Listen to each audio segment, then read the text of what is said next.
Welcome back to Margaritas in Paradise. Hey, I was just going over a couple things and I had a lot of questions that I was answering on the Margaritas in Paradise. And so I came up with another video, things that I wish I knew before traveling to Thailand. Now I'm going to throw this one out at you right away. It's something that I covered in a video before, but it's concerning these blue $100 bills.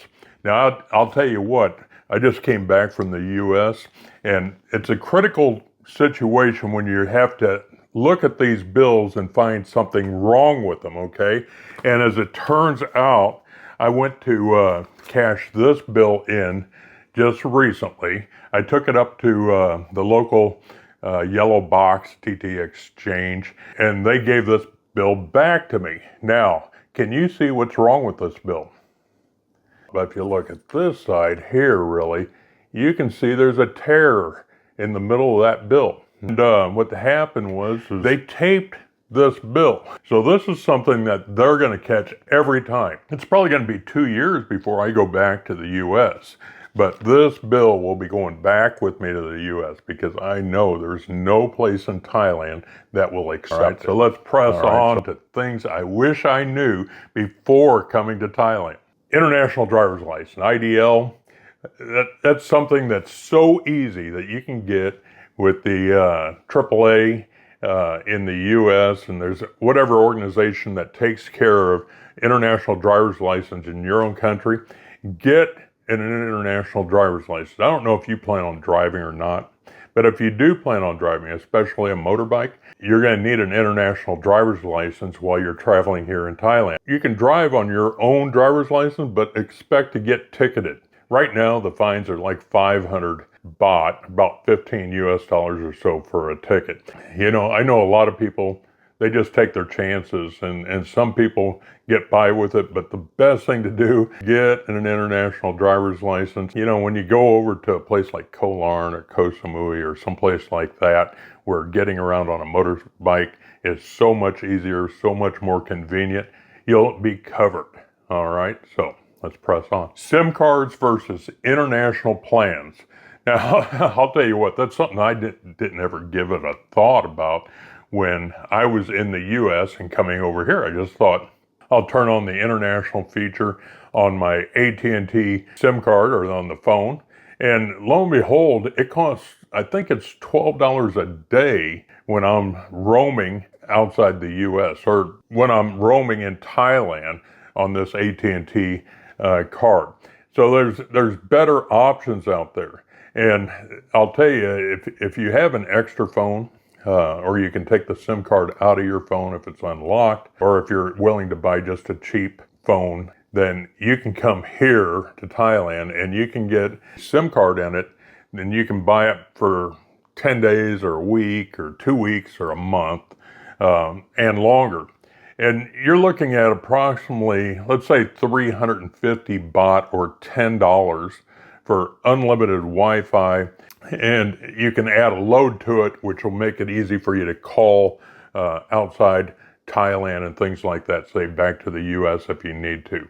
I always just use a Wi-Fi connection, so I use WhatsApp or things like that. I can call my dad or whoever I'm in contact with in the U.S. when I need to contact, and I just use Wi-Fi. You can figure that out. I'm just telling you, stay away from, let's say, AT&T or any international plan. Turn off that international plan. Plan on getting your SIM card here. Hey, there's another option for you, is the eSIMs, and there's all kinds of them out there. I used one called Jetpack, and I didn't have the best luck with it. And I'll tell you, it just kept cutting out when I was traveling in the Philippines the last time I was there. A lot of people love Jetpack, and there's other eSIMs out there. Do your reviews on those. So that's an option for you too. The thing about an eSIM is you can get it taken care of while you're still in the U.S. or whatever country you're in. It goes along with apps and things like that. We talk about those all the time. You know, your Google Maps, your Google Translate. You have Bolt and Grab for your taxis, Grab's kind of for food and taxis. And there's other things, WhatsApp, for instance. Not everybody uses WhatsApp, but it's a great app. It's better to go ahead and download those apps while you're in your home country. Okay, so there's no issue about downloading them while you're here. And signing up for those apps, going ahead and getting logged in and creating accounts and things like that while you're in your home country. That's a lot easier to do than trying to figure it out here. So I'm going to throw this back out there on the currency. Obviously, this was just one of the mistakes that I missed, but you want to check if you're going to bring currency such as US $100 bills. They want to be blue bills, number one. You don't want any type of foreign marks on them or stamps or things like that. You don't want any tears on the bills. You want them to be in good condition. If they're folded up and creased too much or things like that, it's just one more reason why one of the exchange booths may not accept them. Do yourself a favor, take care of your currency, that type of stuff. Also, you need to have multiple streams of being able to get access to your money while you're in Thailand. You want to make sure that you have an ATM type card, preferably one that has free foreign transactions. You want to notify your banks ahead of time.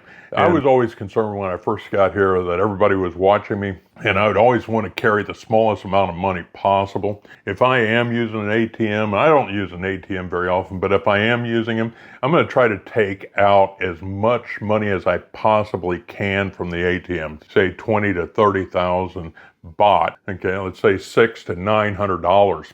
That way I'm eliminating transaction fees if I have them. A normal transaction fee on an ATM is going to be 220 baht per transaction. If you have bank like, let's say Charles Schwab or something like that, that refunds all your foreign transaction fees at the end of the month, that's a good option. There's other banks out there. Let's see, Southwestern Airline Travel Visa credit card. But the problem with that type of a credit card, now I have a link in my description below for that card, but the thing is to get that card, you have to pay an annual enrollment fee for that. But there's a lot of benefits that kind of offset that as well. So do your homework, okay? Figure out what's the right means for you. And if you're having a problem getting money, let's say a credit card or a debit card or stuff like that, what's an alternative means that you're able to get cash? I use an app called Wise, okay? And there's a link in my description below for that you can save money on if you haven't used it before. If you sign up for it through my link, you'll get a free transaction. Anyway, I use that all the time. And it's super easy, but there's other ones out there like Remitney and other apps that are pretty valuable. All right, we're going to get off that subject and press on. One of the big things that I wish I would have known is how hot it is here in Thailand. It's extremely hot. And, you know, a guy like me, I've definitely climatized to the hot temperatures. But when you come here, prepare yourself. You want lightweight shirts. You probably don't need too many collared shirts, but you can wear them if you like. You want lightweight fabric that's very breathable. Things like long pants. If you want to wear a pair of light long pants on the airplane or something like that, might be a good idea. Anything extra than that other than, let's say, going out at night or to a nightclub that you have a certain style to maintain or whatever. I wear long pants when I fly, or if I go to a funeral. Other than that, I very, very seldom ever wear long pants. You know, and that kind of goes for shoes. Shoes, you want to wear something lightweight that's breathable, probably something that can stand or tolerate water because it's going to rain here often enough and you may have to walk through flooded streets. You know, there's a normal tradition of going into businesses and temples and other people's homes where you have to take off your shoes. So you don't want to have to bend down and unlace shoes and things like that. You want to be comfortable where you can kick off your shoes, so a pair of flip-flops or sandals or something like that. Now, I'm going to throw this one in here. It's a big one for me. If a guy like me, I'm so big and everything. If you wear a bigger size of anything, then you want to make sure it's kind of like shoes, for instance. I have a size 15 foot for the U.S. or a 49 EU size.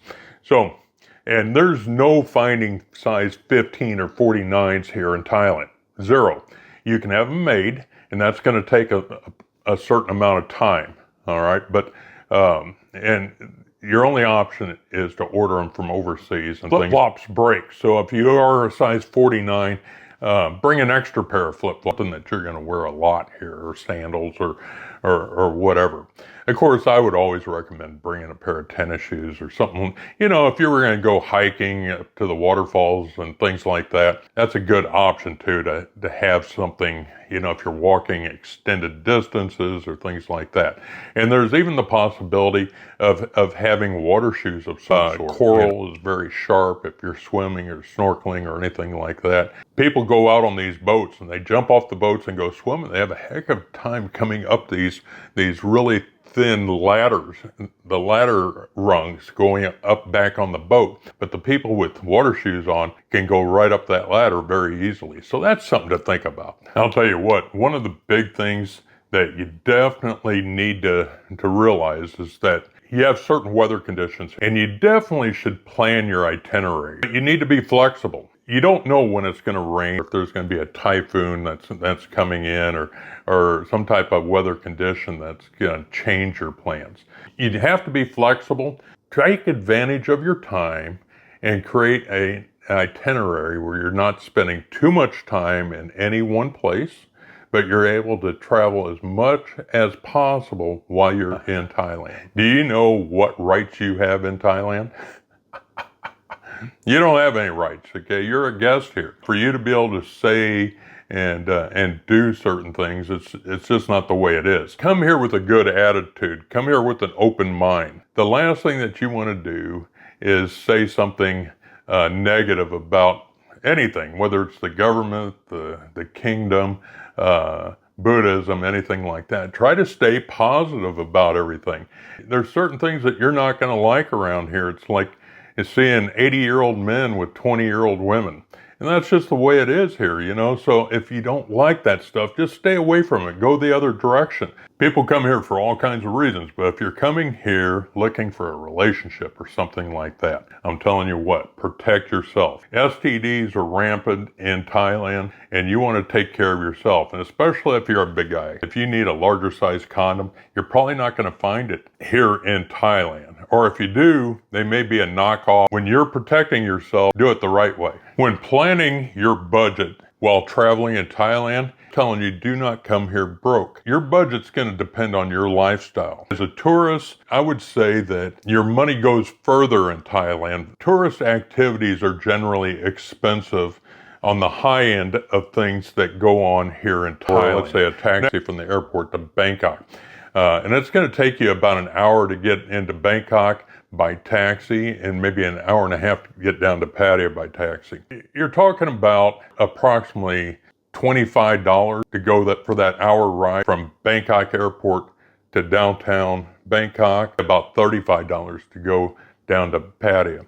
So, and when you compare that to, let's say, the U.S., I know in Kansas City, from my sister's house to the airport, you're talking about $100. Prices are cheaper here in Thailand. It's just going to depend, you know, how much does an elephant ride go? All kinds of souvenirs and things like that. People come to Pattaya, for instance, to go shopping, like over at Mike's Shopping Mall, and finding Nike shirts or name brand style shirts of everything that you can think of over there for really deep discounted prices. Not saying that any of them are copies,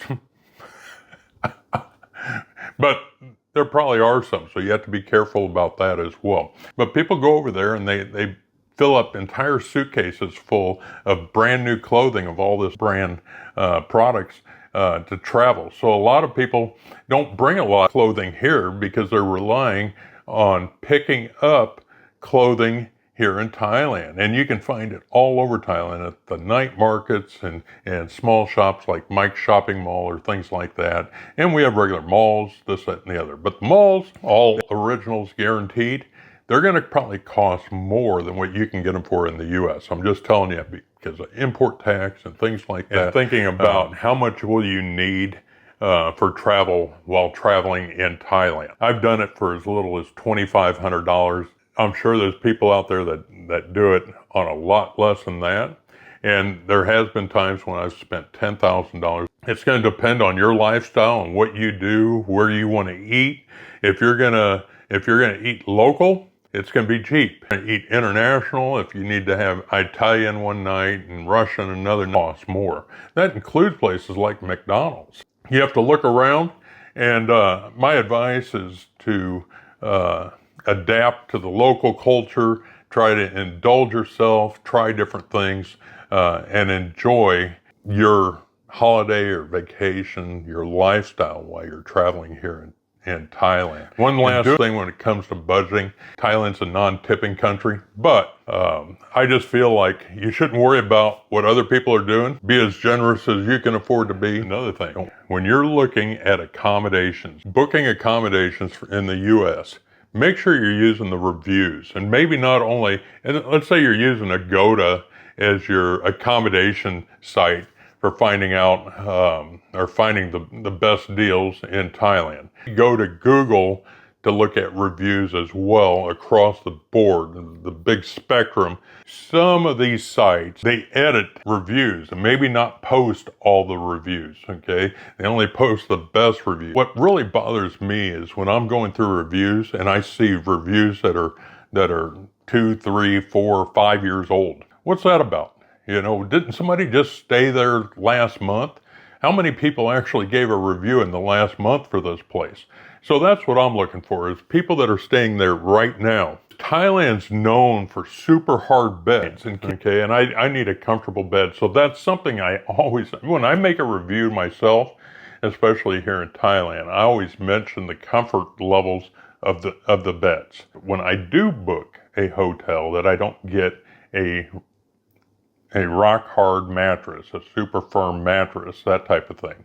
Some people like that, and I get that. I'll tell you another thing, I've mentioned this before, your money goes further in Thailand, and you can really find some fantastic deals when it comes to hotels. Kind of shop around. 4-star, 3 or 4 star is probably under $100 a night. I just came back from Chiang Rai. I stayed in a 4-star place for $22 a night, and it was fantastic. And it included a free breakfast, had a great pool, that sort of thing. So I always bring a power strip with me, like a 2-meter cord on it. A lot of hotels that I'm finding, they only have 1 or 2 outlets. If I have somebody with me, they are going to have a phone and things like that as well. Having a power strip with you really makes your life so much easier. You know, here's another great tip. Domestic air travel in Thailand is super cheap. Now there's all kinds of things that you can do.